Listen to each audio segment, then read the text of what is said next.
dito sa labas. Hello mga friends. Good Sunday morning sa inyong lahat. Sana kayo ay nasa mabuting kalagayan. Enjoy nyo ang araw na to. Bago tayo mag-umpisa, please like and subscribe to my channel para napapanood nyo naman ang inyong munting vlogger. Bye-bye and see you sa aking vlog. Kain muna tayo.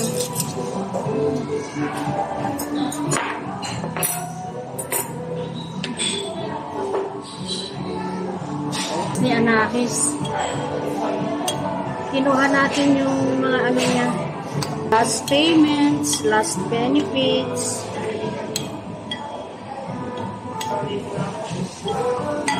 Kuha ko naman. Cheque, tsaka ano. Kaya lang maraming mga ano. Maraming mga piniat mahal.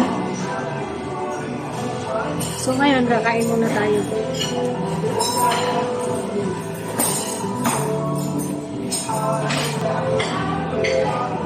Sarap itong crab and corn.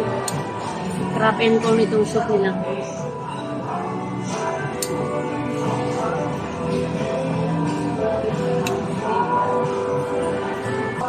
Ito yung soup.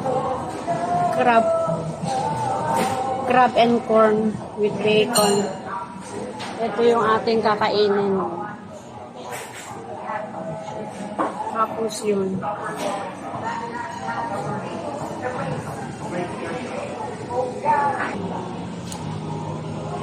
Sa soup lang, busog na ako o may salad pa pala. May kasamang salad yung aking order. Yan. With salad. Ito ang salad nila.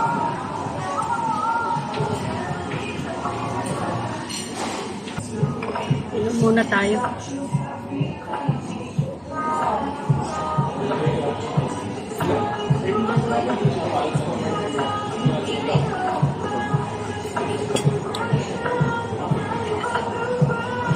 Ito yung mojos nila.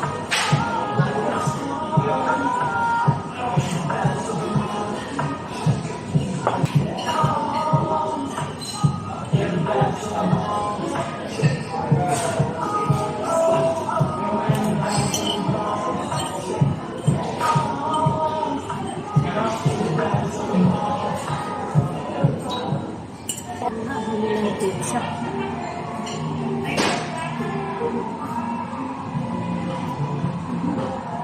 Natin yung chicken nito. Ang sarap.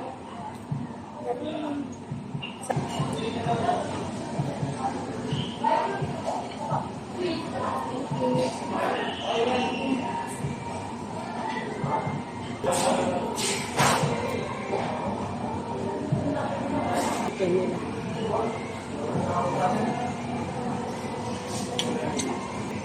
Sug na ako.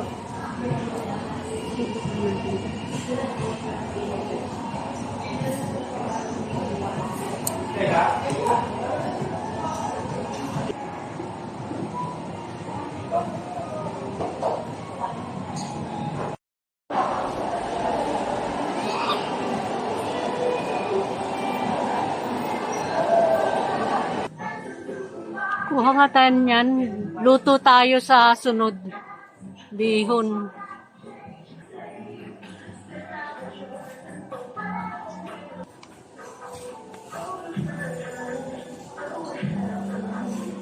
Yan.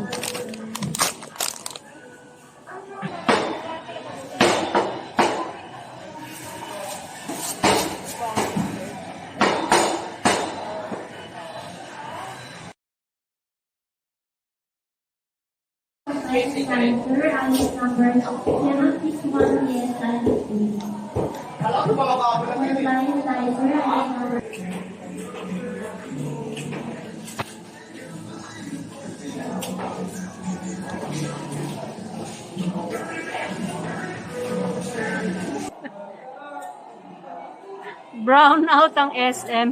Ala, ano nangyari? Nag-brown out. Ay! Ayan, nagkailaw na.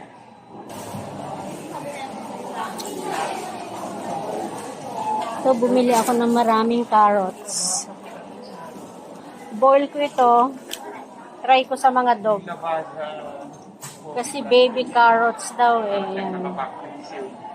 Boil natin. Yan. Try natin sa mga dogs ito. Gusto nila ng carrots. Pero dapat maboil siya.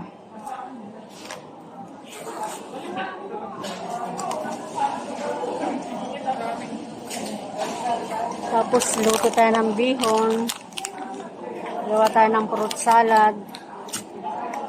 Ay nako. Kalimutan ko yung harina. Gagawa ako ng empanada. Bukas o sa Makalawa. Buti yung kumpleto na ako ng ano doon. Kumpleto na ako ng ingredients. Kasi meron na siya dito eh. Kumpleto na ako. Harina na lang wala. Para sa dough. Paggawa tayo ng dough. Ito oh, ang ginagamit kong flour. Sanay na ako dyan eh. Yan yung ginagamit kong dough. Ito. Yan, kuminsan yan din ginagamit ko. All-purpose flour. Ang hinahanap ko yung mga bilog-bilog eh. Rosemary leaves. Hindi ganyan eh. Garlic flakes.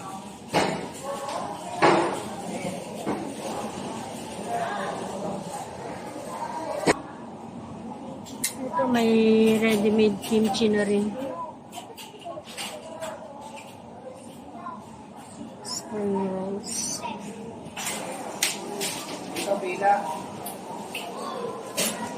Yan o, nakakita tayo ng sesame seeds.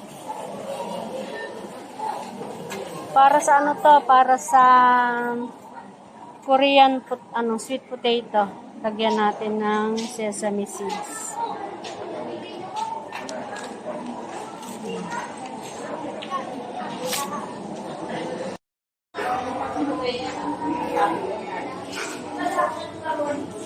Coffee muna tayo kasi hindi tayo pwedeng umuwi ngayong oras na to.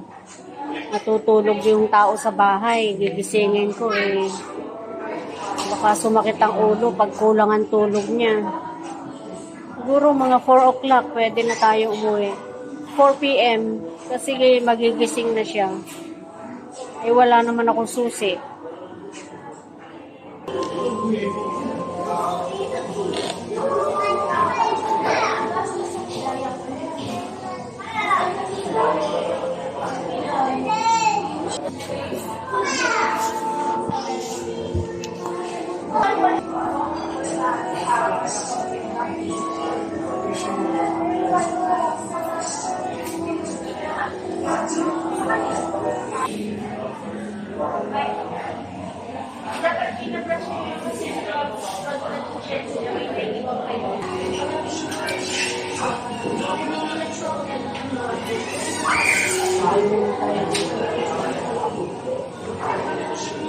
Kasi maaga pa.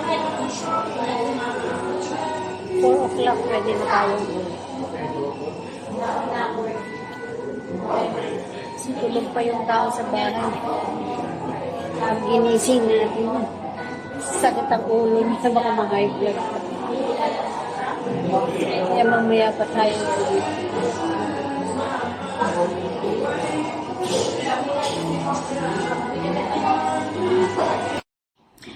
Oh, so yun.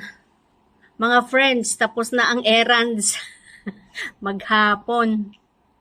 Mga errands ko sa ospital, kuha ko mga benefits, yung cheque niya, yung kanyang huling sweldo ni Anakis, tsaka yung mga benefits na sinuli sa kanya. Sunod nun, after hospital, punta ako ng bangko, i-deposit ko pa yung cheque. Nag-lunch din tayo, syempre. Syempre, hindi matatanggal ang lunch. Kasi, pag lumalakad ka, gutom ka. Kaya kasama sa budget yon. So, pagtapos mag-lunch, konting lakad, nag-grocery. Nakapag-grocery na ako ng pagkain namin ni husband dito. 2 na lang naman kami dito. Si Bunso naman, nasa Manila. So, grocery. Naku, nagkaroon pa ng short. Ewan ko, sandali lang nawalan ng ilaw sa SM. Pero nagkaroon din. Parang nag-trip lang siya. Pagtapos ng grocery, maaga pa, 2:00. Hindi tayo pwedeng umuwi kasi yung bantay dito sa bahay, 2:00 natutulog yun. Ang gising niya, 4:30 pa.